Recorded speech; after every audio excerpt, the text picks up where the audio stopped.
Well, if you're ready to get on with the show, I say we check in with our best friend, Flippy. Flippy update. Do you want fries with that? That's right, folks. It's the Flippy update. If you're new to the show, Flippy is the colloquial name for the disembodied robot arms that are taking our jobs, enslaving our children, and flirting with our spouses, and on a mission to become our best friend. We talk about Flippy as a way to explore all the new and exciting ways that robots are taking over the world, and now there's nothing we can do about it. Today, our Flippy update is coming from restaurantbusinessonline.com. Again. Which is, yes, not the first time. They've really found a niche, this restaurant website. Yeah, Restaurant Business Online is chock-a-block full of robot news. And the headline here is Department of Defense to install robot chefs at military bases. First of all, the word chefs in this headline is a bit of a stretch. I mean, come on, a chef, sure it can serve food. Sure, maybe it can deep fry things, but a chef, that's reserved for French people and, people from my high school that I haven't talked to in 15 years. Okay, the article goes like this.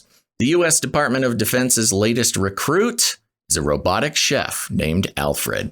The agency is contracting with Dexai Robotics to bring 10 of its automated sous-chefs to U.S. military bases. Okay, that makes more sense. Sous-chefs. The organization said Wednesday. The DoD said the bots will help reduce food waste, improve sanitation, and keep its facilities adequately staffed. Food waste. Quote, our goal is to make our operations more efficient, safer, easier, and more sustainable, said Jim Kruger, Chief of Air Force Food and Beverage Policy, Procedures, and Strategic Initiatives in a statement. Quote, wow, that's a position. That's in our super title. Chief of Air Force Food and Beverage Policy, Procedures, and Strategic Initiatives. I like to think that the strategic initiatives are some, that's like his war fighting capabilities. Well, I was going to say, because it's the Air Force Food and Beverage Policy, they had to give him a little bit more oomph, something a little bit more military-y. You don't sound too awesome when you're like, I'm the Air Force Food and Beverage Policy guy. He's the admiral of the cafeteria. Quote, in terms of functionality, ease of implementation, and flexibility, Alfred far surpassed anything else we saw on the market. Whoa. Flippy being outdone here. Yeah. He must have seen Flippy. Jim Kruger. He must have. If he's doing his work properly. I've never felt so defensive of Flippy before. Flippy, it's okay. We don't want Flippy in the DoD anyway. You're still the best. Yeah, stay out of the military, Flippy. It's not for you, man. You don't have the temperament for it, and you've got other skills. You got burgers to make and fries to fry. The department is spending $1.6 million on 10 robots, the first of which started work at Travis Air Force Base in Fairfield, California, at the end of last year. The bot is stationed at the Monarch Dining Facility, which serves an average of 950 people a day. Alfred is a robotic arm that uses AI and computer vision to interact with its surroundings and can be installed in any commercial kitchen, according to Dexai. It can use standard kitchen utensils and can prepare a variety of meals and cuisine types. Ooh, cuisine types. The department said cuisine being the key word. This is a chef. He's a French robot arm chef with cuisine. The department said it will monitor the bots to decide whether to expand the program to more bases. Dexai was founded in 2018. Don't care. It is the latest example of a food service operator using robots to handle restaurant tasks. Last week, White Castle said it planned to add robotic fry cook Flippy at 100 locations, and some restaurants are turning to robotic servers to help in the front of house. The shift comes as the industry remains short about 1 million jobs compared to before the pandemic. All right, so Flippy still got a mention. That's nice.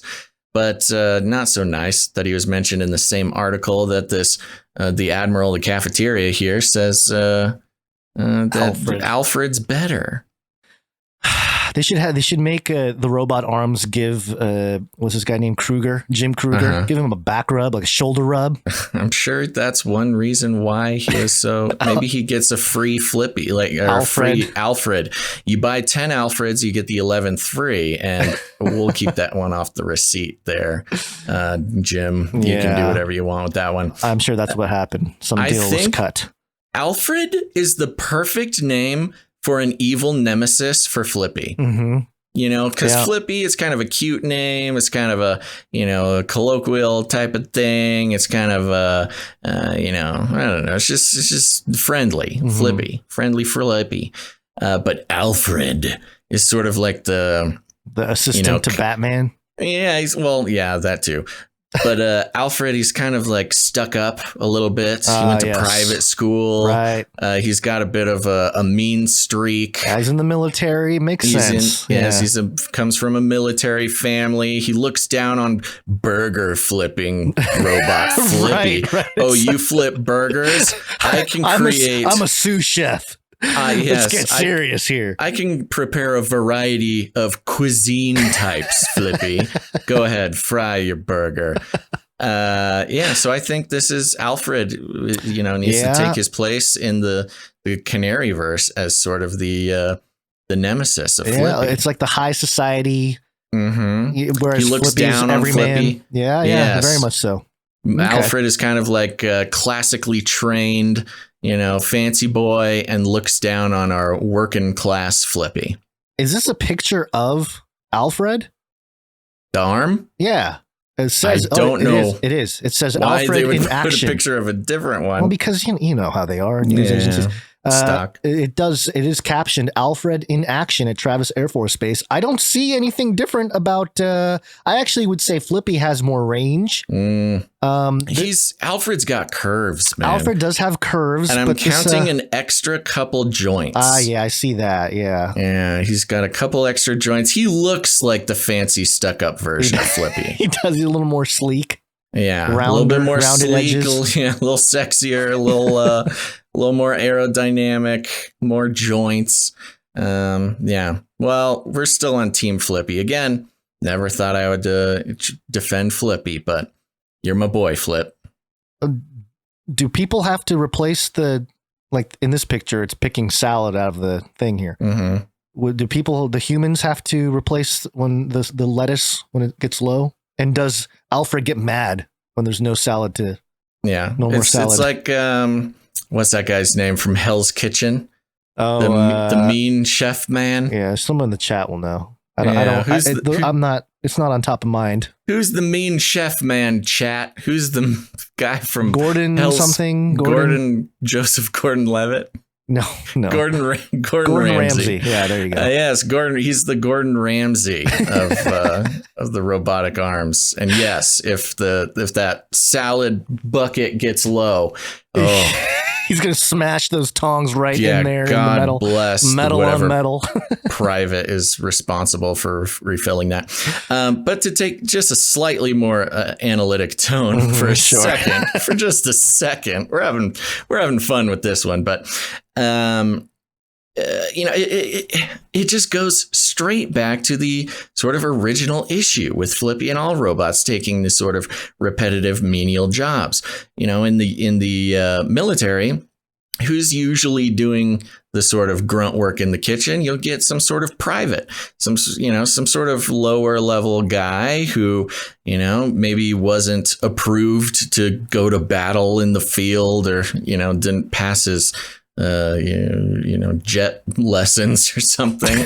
And or maybe just that's what he wanted to do. Okay, join the military, get the help with college, but don't worry, Mom, I'll be safe, I'll be cooking in the kitchen.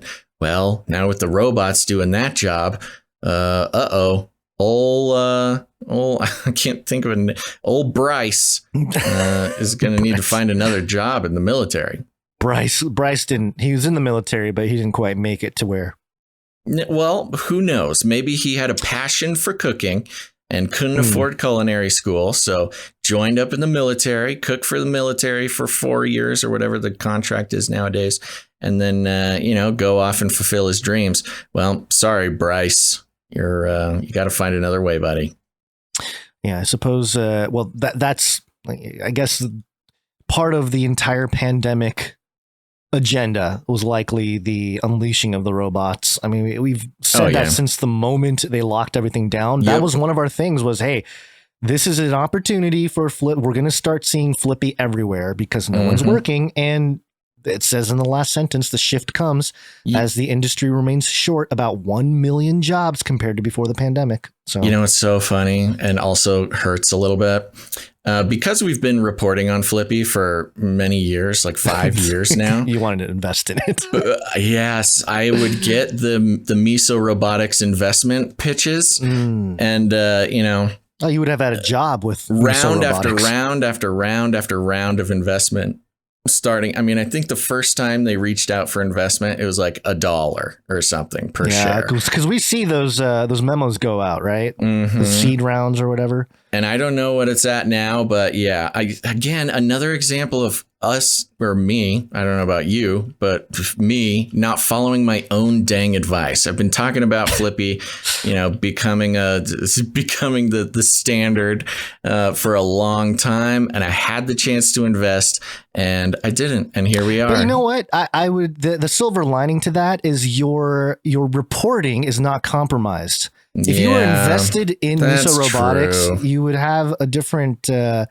You know, we'll start hearing how you love Flippy and start advertising Flippy. Everybody should have a Flippy in their home. Right. It'll become, you'll sell out. So it's a good thing. Yeah. God knew what he was doing.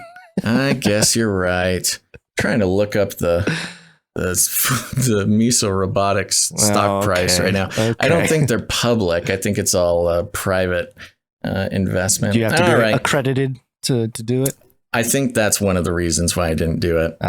Okay. Well, you and I both. All right.